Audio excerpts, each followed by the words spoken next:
ఏమంటున్నా నాన్న? ఇంకా అర్థం కాలేదా? పాట విని విని డాన్స్ వేసి వేసి బోర్ కొట్టేసిందంట. ఇంకో పాటకి మీరిద్దరూ డాన్స్ అయ్యండి అంటున్నాడు రా. ఏంటి మేం డాన్స్ చేయాలా? చూసావా నాన్న, మామయ్య మరీ టూ మచ్ చేస్తున్నాడు.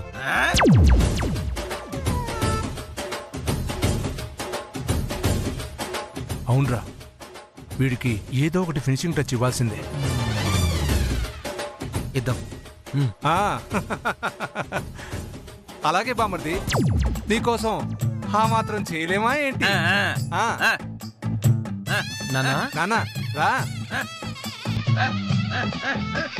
రే సాంగ్ ప్లే చేయి.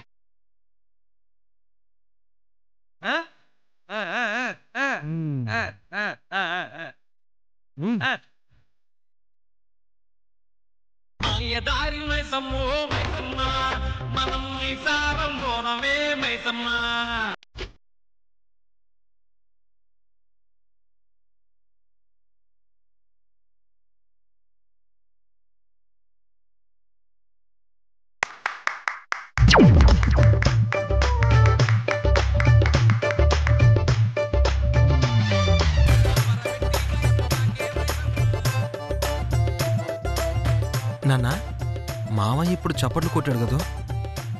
అవునరా, చూడబోతే ఇదేదో పెద్ద నాటకంలా ఉంది. వీడి లెక్క సెటిల్ చేద్దాం.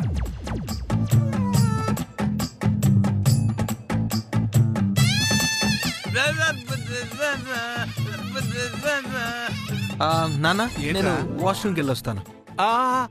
నానా, ఈ బాత్రూంలో నీళ్లు రావడం లేదురా. నా బెడ్రూమ్లో వస్తాయి, అక్కడికి వెళ్ళు. అలాగే నాన్న.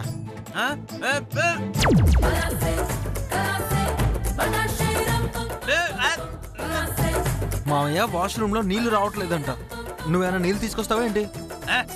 ఇంకేంటి, మూసుకొని పడుకో. నువ్వు వెళ్ళరా.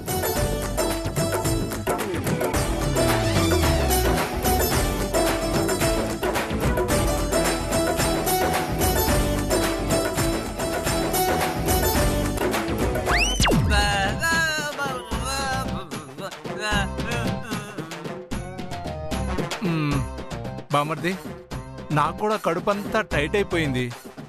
నేను కూడా వెళ్ళి హాల్లో పోసుకొని వస్తాను. ఇప్పుడే వచ్చేస్తాను. పోసుకోవాలి కదా, వచ్చేస్తాను. ఇప్పుడే వచ్చేస్తాను.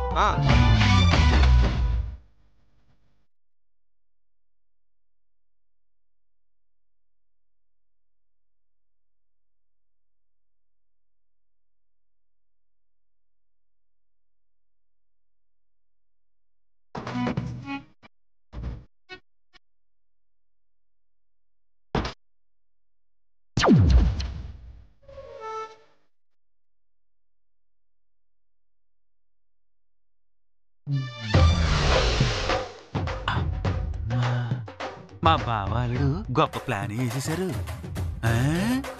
బాత్రూమ్ వంకెట్టేసేసుకుని ఒకరి తర్వాత ఒకళ్ళు వెళ్ళిపోయారు.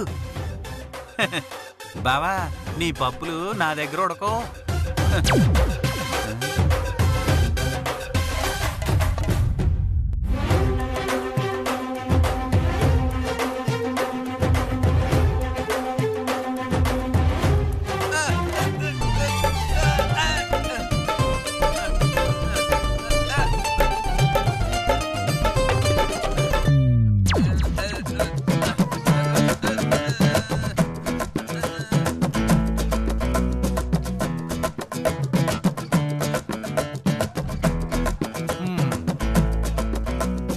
బామర్ది, మంచం ఎందుకు దిగేవరా? నానా, పక్షవాతం వచ్చి కాలు చచ్చుపడిపోయిన మనిషి మంచం దగ్గర నుంచి డోర్ దగ్గరికి ఎలా వస్తారు నాన్న?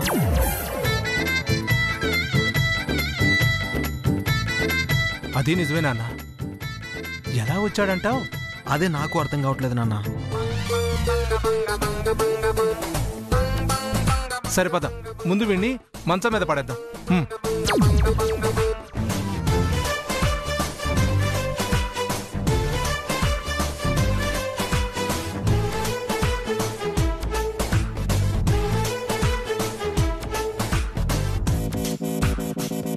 నాన్న మావయ్యకి చచ్చిపడిపోయింది ఎడమ చేయి కదా?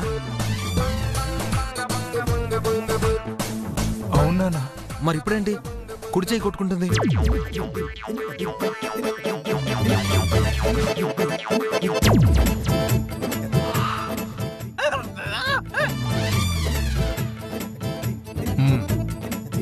కుండు బామర్ది బాగానే మేనేజ్ చేస్తున్నాడు. అంటే ఇదంతా మీ అమ్మ ఆడిస్తున్న నాటకం అన్నమాట. అవునన్నా, మావయ్యకి నిజంగా పక్షవాతం రాలేదు. ఇక ఆట ఆడుకుందాం. రవి, పనివాళ్ళు కూడా రాలేదు. నువ్వు వెళ్ళి నాకొక chicken biryani, mutton manchurian, prawns fry, fish fry ఇవన్నీ రెడీ చెయ్యి. అలాగేనన్నా. అబ్బా నీకు కూడా పెడతాంలేరా, నువ్వు ఏడవకో.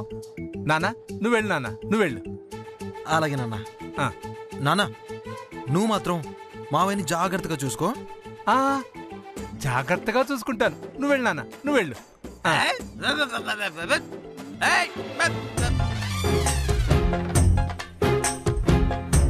అయ్య బాబోయ్, భావనను బాగా ఇరికించేశాడు. బిర్యానీ 2, ఏపుల్ 2 చెయ్యని అల్లుని తరిమేశాడు. ఇప్పుడు నిజంగా చేసుకెళ్తాడా, లేదంటే ఈ అంకతో సిట్టమ్మ దగ్గరికి ఏమైనా వెళ్ళిపోతాడా? ఖచ్చితంగా అక్కడికి వెళ్తాడు. అదే కిచెన్ కి వెళ్తాడు అని చెప్తున్నాను. అక్కడికి వెళ్ళి నేను చెప్పినవన్నీ రెడీ చేస్తాడు. ఓకేనా? నువ్వేం టెన్షన్ పడకు, నువ్వు అలాగే ఉండు.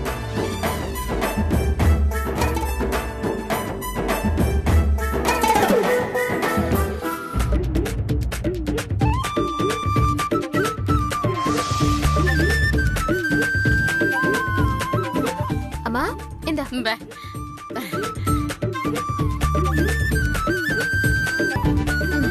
అమ్మా హాయ్ చిట్టు మిఠాయి. ఎన్నిసార్లు చెప్పాలి నీకు? నా పేరు చిట్టు మిఠాయి కాదు, మిఠాయి కొట్టు చిట్టమా అని. ఇంతకే అందుకొచ్చావు?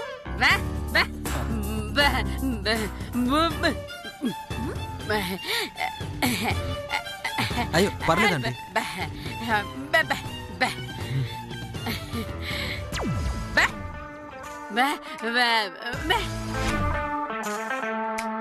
నేను ఆల్రెడీ తినేసి వచ్చానంటే. నేనెప్పుడు కాఫీ తాగనంటే. పర్లేదే, మా అమ్మ మోగ సైగలు నీకు బాగానే అర్థం అవుతున్నాయి.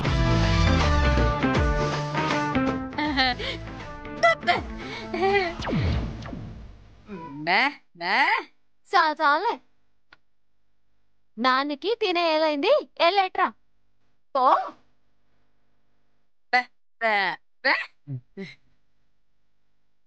ఇది కూడా ఎవరు? ఎందుకు వచ్చావు చెప్పలేదు? ఒక్క నిమిషం.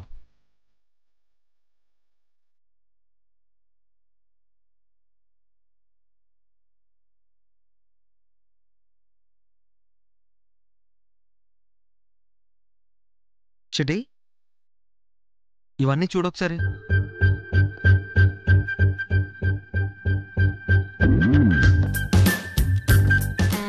ఇప్పుడు ఇవన్నీ చూసి నేనేటి చేయాలి? వీళ్ళకి మళ్ళీ డ్రెస్సింగ్ చేసుకోవాలా ఏంటి? చచా, రేపు నువ్వు పరుగుల పోటీలో పాల్గొనాలి అంటే ముందుగా ఇలాంటి ఎక్సర్సైజులు చేయాలి. చేస్తే నువ్వు చాలా ఫిట్గా ఉంటావు. అప్పుడు ఆ పోటీలో పాల్గొన్నా నీకు ఎలాంటి ప్రాబ్లం రాదు. ఓ సాస్, ఈ బరువులు మోయటం మాకేమైనా కొత్త ఏంటి? చూసాగా మొన్న ఎలా మోసాను, రేపు పోటీలో కూడా అంతే.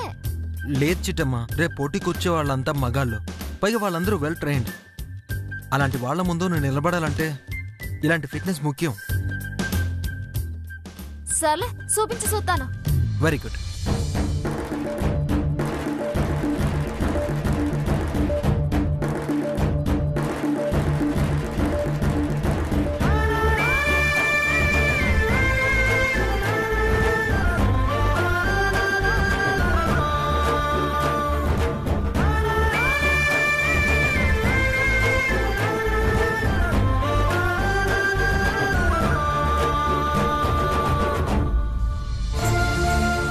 చిట్టమ్మా, ఆ?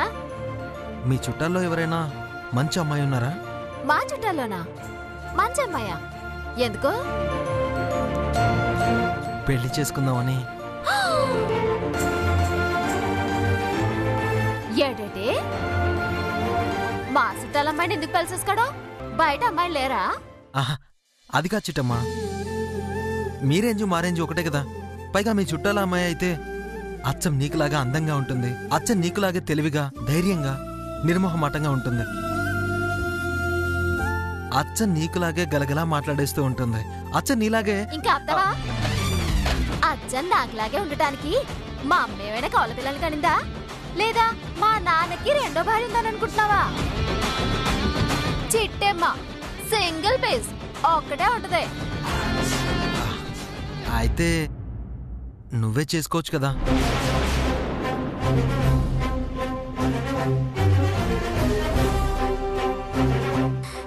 ఏంటి?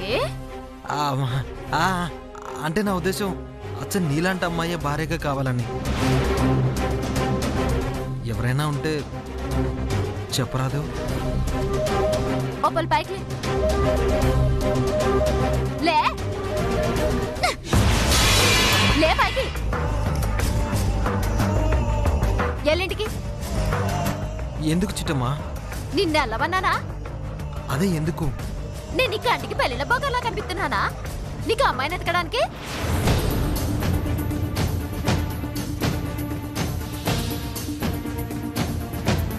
ఏదో ఆ రోజు నా పెళ్లి సరగొట్టి సాయం చేసావో, ఆ తర్వాత నా డబ్బు పోతే తిరిగి రావడానికి సాయం చేసావో, అందుకని ఇంటికి రానితే నువ్వేటి తేడా తేడాగా మాట్లాడుతున్నావు? ఇంకో పాలి నీ పెళ్లి గురించి గాని, నీ కాబోయే పెళ్ళం గురించి గాని నాకు చెప్పావనుకో బాగోదంతే. తప్పుగా మాట్లాడుంటే సారీ చిట్టమ్మా. సారీ లేదు పొరలేదు. ఎలా? సరే చిట్టమ్మా, ఉంటాను.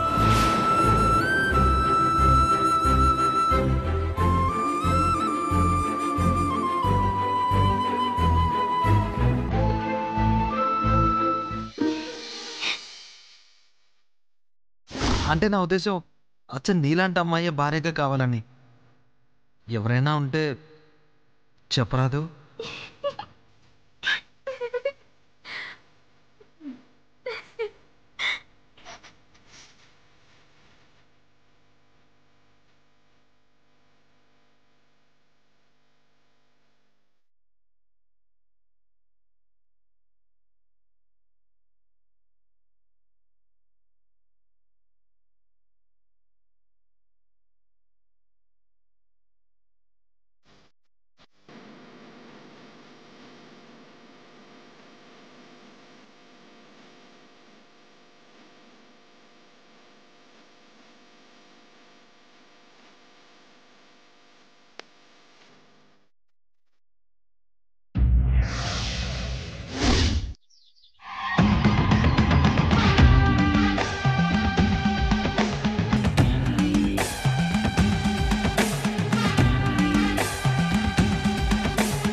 అరే భాస్కరు, నువ్వు అసలు మగాడిపోయినారా? అదేంటి మాయ అంత మాట అనేసావు? మరి లేకపోతే ఏట్రా, ఈరోజు రచ్చబండి దగ్గర సీన్ చూస్తే ఆ సిట్టేమో మగాడు, నువ్వేమో ఆడదానిలాగా అనిపించావురా. మాయా పెగ్గి ఎక్కువైతే అలాగే వెళ్ళాడుకో, అంతేగాని నా నాడ తెగిడిది అంటే నేను ఊరుకోను. అరే ఏంటి, నీకు పౌరుషం కూడా వచ్చిందేంటి? అయితే ఒక మాట్లాడుతుంది చెప్పరా. ఏంటో చెప్పు. నీ ఇంట్లో నువ్వు ఉన్నావు, మీ సెల్లు ఉంది. అలాంటప్పుడు ఆ ఎమ్మెల్యే గారు కాంతమ్మ ఆ ఓట్లు ఎవరికివ్వాలా? వయసులో పెద్దోడువైన నీకివ్వాలా, లేక నీ చెప్పు చేతుల్లో పెరిగే నీ సెల్లుకి ఇవ్వాలా? అంటే అది ఆలిష్టమయ్యా, వాళ్ళకి ఎవరు నచ్చితే వాళ్ళకిస్తారు. మరి అక్కడే ఉందిరా కిటుకు. మగదిక్కు నీకివ్వకుండా ఆడదానికి ఇచ్చారంటే ఏడుదని అర్థం. నువ్వు ఆడంగెదవనేగా, నువ్వు శాతకానుడవనేగా, నువ్వు సిట్టి చెప్పి చేతుల్లో బతుకుతున్నావనేగా. ఏటి మాయా, దానికి ఓట్లు ఇవ్వడంలో ఎంత అర్థం ఉందా? ఓర్పిచ్చదవా, ఊరు మొత్తానికి అర్థమైందిరా, నీకింకా అర్థం కాలేదా? ఏటి మాయా? అవునరా, మా బావ చెప్పింది నిజమే. మగాన్ని నిన్ను ఒగ్గేసి ఆడది సిటీకి ఇవ్వడమేంట్రా ఓట్లు? అంటే నువ్వు పడికిమాలి ఎదవనేగా? నువ్వు అసలు జనాభా లెక్కలో లేవనే కదా? అవునరా, మీరిద్దరూ చెప్తుంటే అదే నాకు నిజమనిపిస్తుంది. దీన్ని బట్టి నువ్వు అర్థం చేసుకోరా భాస్కరా, నీ చెల్లికి ఊరి జనాలు ఎంతగా విలువెత్తున్నారు.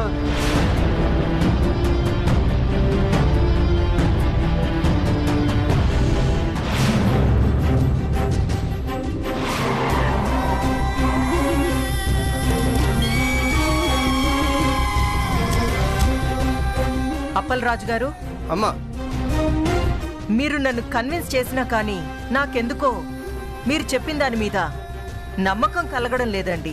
అమ్మా కాంతమ్మ గారు, ఈ ఒక్కసారికి నా మాట నమ్మండి. ఆ పులిరాజు గారు పెద్ద ఎదవ. డబ్బిస్తామంటే ఎంత చెత్త పనైనా చేస్తాడు. పైగా మనం ఎంత చెబితే అంత. సరే, పిలిపించండి. వాడు ఎంత చెత్తెదవో నేను చూస్తాను. అలాగే, ఒక్క నిమిషం ఉండండి. అరే పులిరాజు, పులిరాజు!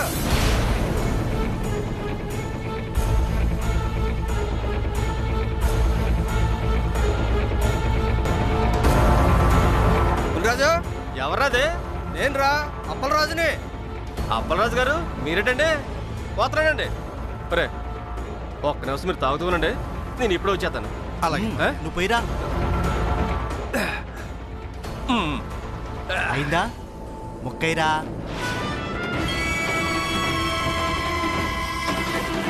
నమస్కారం అండి. మీరేటండి నా కోసం ఎక్కడి దాకా వచ్చారు? నీ కోసం ఎతుక్కుంటూ ఈ ఊరి చివరి దాకా వచ్చానంటే నీతో ఎంత పెద్ద పని పడిందో నీకు అర్థమయ్యే ఉంటుందిగా. నాకు అర్థమైంది బాబు. ఇప్పుడు నేను ఏడ్ చేయాలా? ఓ పాలు నాతో రారా, చెప్తాను.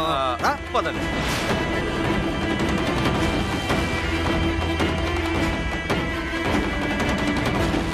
కాకినాడ కాంతమ్మ గారు తెలుసు కదా? అయ్య బాబోయ్, కాకినాడ కాంతమ్మ గారు తెలియపోవడం ఏంటంటే? నమస్కారం అండి. మిమ్మల్ని చూస్తుంటే ఆడబెబ్బుల పల్లిని చూస్తున్నట్టుందండి. ఏయ్, పొగిడింది చాలు, విషయానికొద్దాం. చెప్పండి అమ్మా, ఏడ్ చేయమంటారు? నేనింకా ఏం చెప్పకుండా ఏం చెయ్యాలి అన్నావంటే నువ్వు మంచి పనోడివేరా. నువ్వేం చేస్తావో నాకు తెలీదు. ఈరోజు ఎమ్మెల్యే గారు ఆ చిట్టమ్మకిచ్చిన 50 ఓట్ల నుంచి నాకు 25 ఓట్లు కొట్టుకొచ్చియ్యి. అయ్య బాబోయ్, ఏంటి ఆ సిట్టం దగ్గర నుంచి 25 ఓట్లా? ప్రాణాలతో ఉంటామనుకున్నారటండి. ఆటి జోలికెళ్తే పాకంలో వేసి తిప్పుద్దండి బాబు. అప్పలరాజు గారు, వీడి గురించే ఓ గొప్పగా చెప్పారు. ఆఫ్టర్ ఆల్ ఒక ఆడదాని దగ్గర నుంచి 25 ఓట్లు తీసుకురమ్మంటే నా వల్ల కాదు బాబోయ్ అంటున్నాడు. వీడి కోసమా మనం ఊరి చివరి దాకా వచ్చాం? వీడితో మాట్లాడితే టైం వేస్ట్. వెళ్దాం పదండి. అమ్మమ్మమ్మమ్మమ్మ, దాని దగ్గర నుంచి ఓట్లు తేవడం కష్టం అన్నాను గాని నేను తేలేను అనలేదు కదమ్మా. అంటే ఓట్లు తీసుకొస్తావా? మీరు అడగలే గాని ఆ సిట్టమ్మ ప్రాణాలని తీసుకొచ్చేస్తానండి. కాకపోతే మీరు ఓట్లు అడిగారు కాబట్టి ఖచ్చితంగా ఆ 25 కోట్లు అట్టుకొచ్చేస్తానండి. ఆహాహా, ఇంతకీ నాకు ఏమాత్రం గిట్టుబాటు అవుతుందో? నువ్వు ఓట్లు తీసుకురా, నువ్వు అడిగింది నేనిస్తాను. అలాగేనమ్మా, ఇప్పుడే పని ముగించేస్తాను. మీరు వెళ్ళిపోండి అమ్మా. పదండి.